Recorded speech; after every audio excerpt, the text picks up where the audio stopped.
is another one of our Firewire reviews.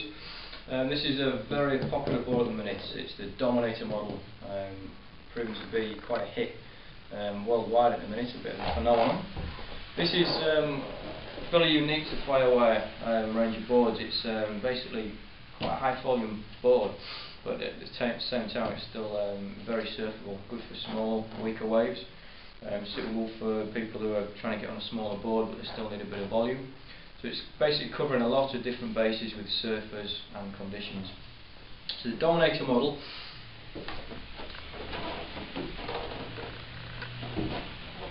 has had the wide point moved further back on the board, so it's quite an eggy shape. Basically that's allowing the nose to thin out a touch in thickness. So that's basically making for easy duck diving, making for more of a shortboard shape.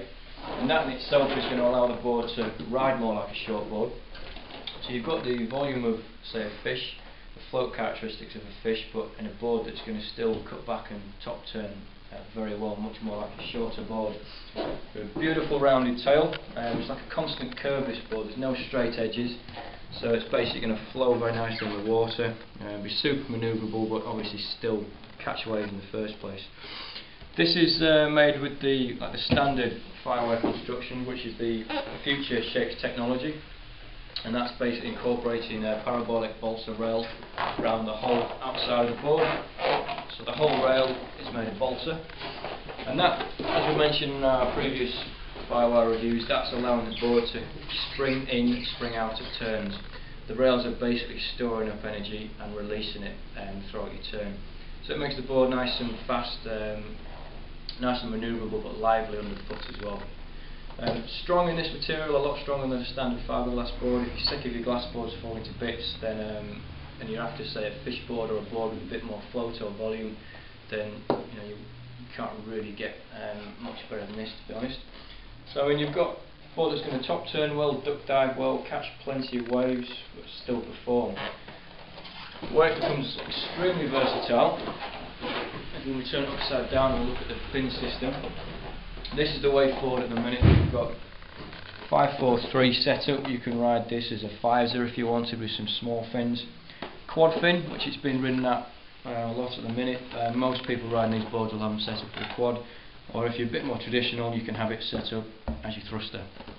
So you've got loads of different fin options. It makes the board super versatile.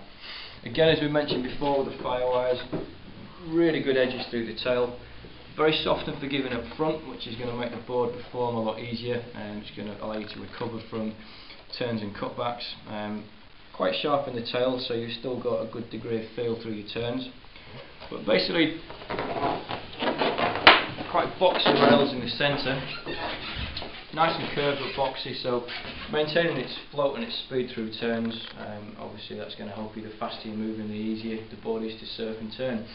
So if you're looking for a board that's going to maybe go better in weaker, smaller surf, if you're just looking to catch more waves, or if you're a bigger guy coming down from, say, a minimal or a big fish, you can maybe go for one of the bigger bigger Dominator models, and whichever kind of scene you're after, you'll basically get it with this board. It's a cracking little board, and you'll see a lot of these in the water this year.